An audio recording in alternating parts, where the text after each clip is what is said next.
Halo Sobat Loka Sains, pernah nggak sih kalian dengar nama Candi Badut? Bukan, ini bukan tempat para badut nongkrong ya, tapi sebuah situs bersejarah yang tersembunyi di tengah kota Malang. Dan ternyata ini salah satu candi tertua di Jawa Timur loh.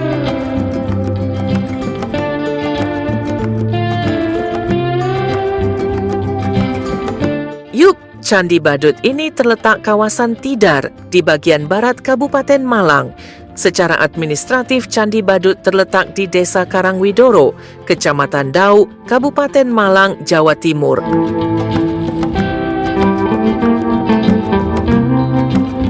Alamat: Jalan Raya Candi Fai, nomor 5D, Doro, Karangwidoro, Kecamatan Dau, Kabupaten Malang, Jawa Timur. 65151 Provinsi, Jawa Timur. Gaya arsitektur Candi Peralihan. Ukuran 17,27 meter kali 1404 meter di Kelurahan Karangbesuki, Kecamatan Sukun, Kota Malang.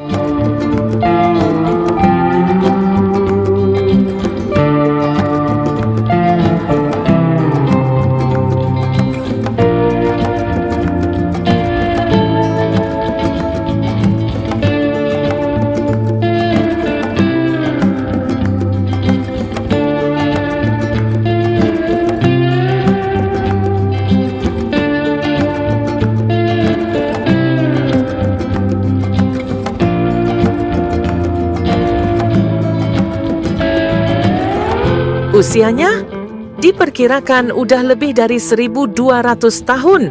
Dibangun sekitar abad ke-8 Masehi, candi ini adalah peninggalan dari Kerajaan Kanjuruhan, kerajaan Hindu kuno yang dulu berkuasa di kawasan Malang Raya.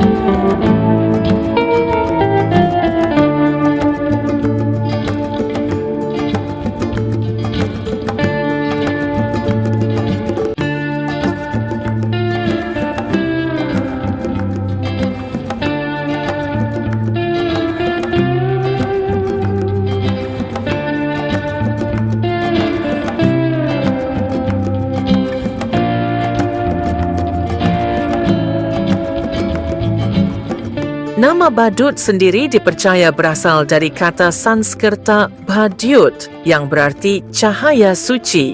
Meskipun ukurannya kecil, arsitekturnya menyimpan banyak cerita tentang perkembangan agama Hindu dan budaya India di tanah Jawa. Candi ini dibangun dari batu andesit dan kalau kalian perhatikan, nggak ada arca di dalam ruang utama. Tapi beberapa ornamen dan relief masih bisa dilihat di bagian luar, cukup untuk bikin kita membayangkan bagaimana megahnya candi ini di masa lalu.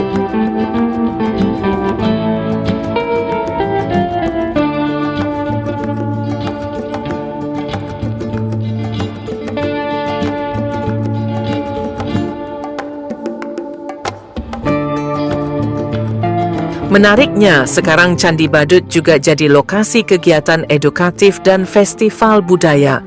Pemerintah Kota Malang bareng masyarakat setempat aktif menjaga kelestarian situs ini supaya sejarah nenek moyang kita nggak cuma jadi catatan di buku, tapi juga bisa kita saksikan langsung.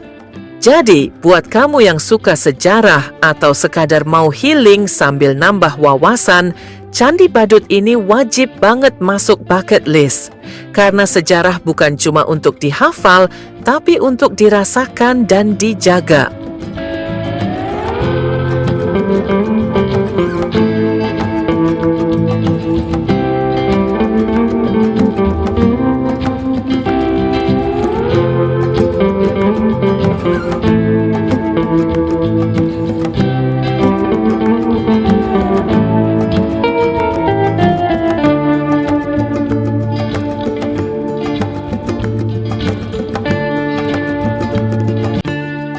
Candi Badut menghadap ke barat. 3 buah sisa-sisa candi perwara di hadapannya dan dahulunya dikelilingi oleh pagar tembok.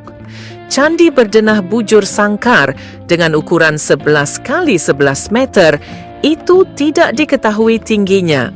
Keistimewaan Candi Badut adalah lapik setinggi 2 meter tanpa hiasan sama sekali.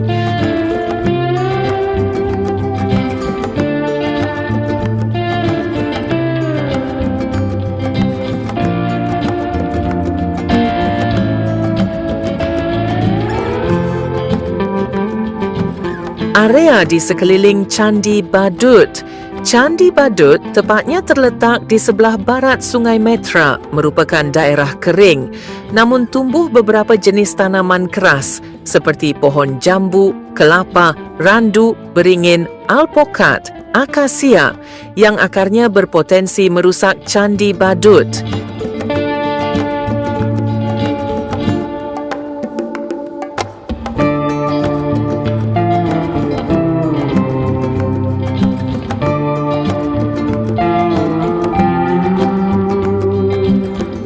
Candi ini diperkirakan berusia lebih dari 1,400 tahun, merupakan yang tertua di Jawa Timur dan diyakini adalah peninggalan Prabu Gajayana, penguasa kerajaan Kanjuruhan, sebagaimana yang termaktub dalam Prasasti Dinoyo bertahun 760 Masehi. Candi Badut ini meninggalkan jejak purbakala sebagai peninggalan sejarah yang perlu dijaga dan dilestarikan keadaannya.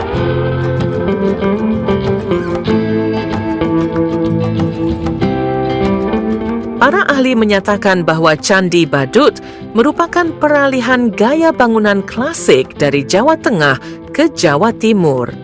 Pada ruangan induk candi yang berisi lingga dan yoni, simbol Siwa dan Parwati. Sebagaimana umumnya percandian Hindu di Jawa, pada bagian dinding luar terdapat relung-relung yang semestinya berisi arca. 2 relung di kanan dan kiri pintu mestinya berisi arca Mahakala dan Nandiswara. Relung utara untuk arca Durga Mahisasura Mardini, relung timur untuk arca Ganesha, dan di sisi selatan terdapat relung untuk arca Agastya, yakni Siwa sebagai Mahaguru. Namun di antara semua arca itu hanya arca Durga Mahisasura Mardini yang tersisa di Candi Badut.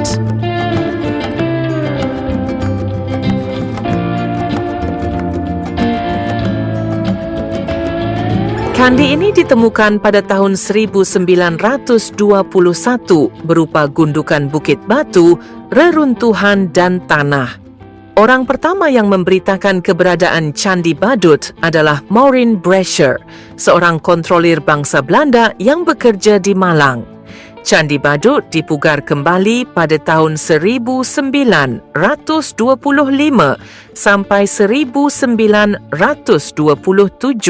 di bawah pengawasan Bede Haan dari Jawatan Purbakala Hindia Belanda. Dari hasil penggalian yang dilakukan pada saat itu diketahui bahawa bangunan candi telah runtuh sama sekali, kecuali bagian kaki yang masih dapat dilihat susunannya.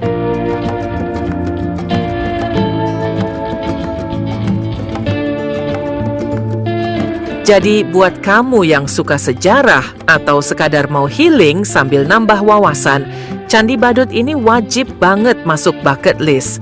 Karena sejarah bukan cuma untuk dihafal, tapi untuk dirasakan dan dijaga. Jangan lupa like, komen, dan subscribe channel Loka Sains buat konten seru lainnya seputar sains, sejarah, dan budaya Nusantara. Sampai jumpa di video selanjutnya, Sobat Sains.